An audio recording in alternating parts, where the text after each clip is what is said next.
Before calibration, securely fix the gravimetric blender. Ventilate and adjust air pressure. Power on and turn on the switch.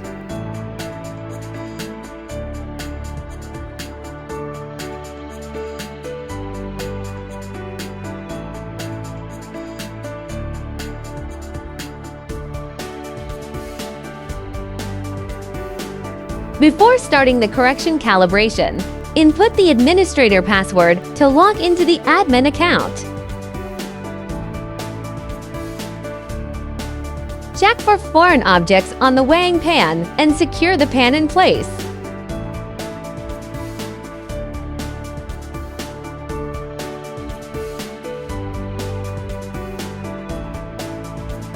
If there are foreign objects on the weighing pan, click on the Start button to empty the weighing pan.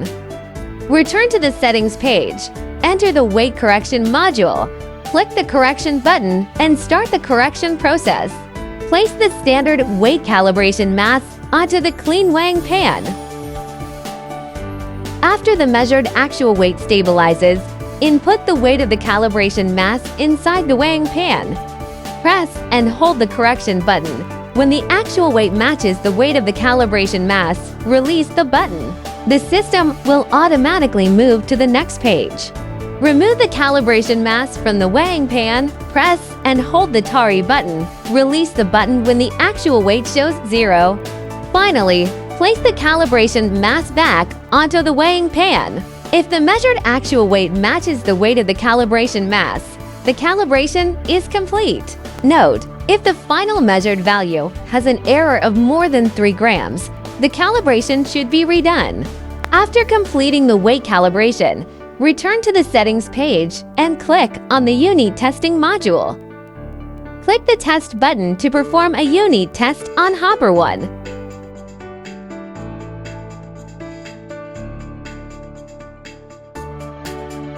Click the blanking button to empty the weighing pan. Click on the next hopper and repeat the above steps to perform a unit test on Hopper 2.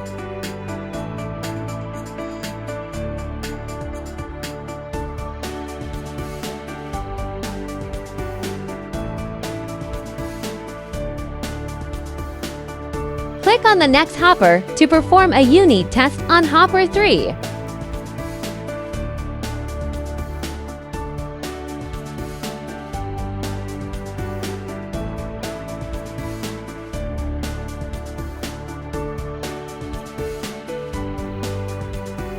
Click on the next hopper to perform a unit test on Hopper 4.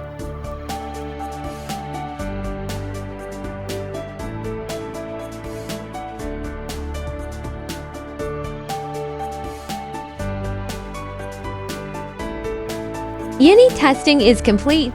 Return to the Settings page. On the Configuration page, click the Recipes button.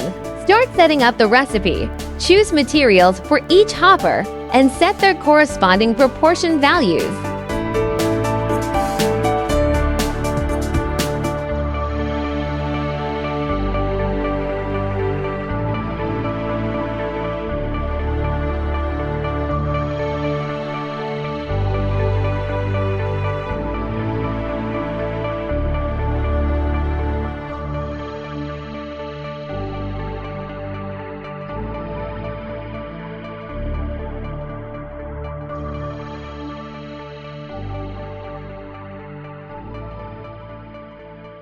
Set the recipe name and press the Save button.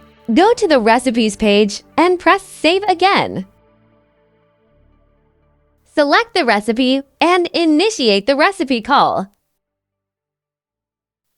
Return to the configuration screen and check if the recipe names and values are consistent. Press the Start button, and the equipment will begin operation.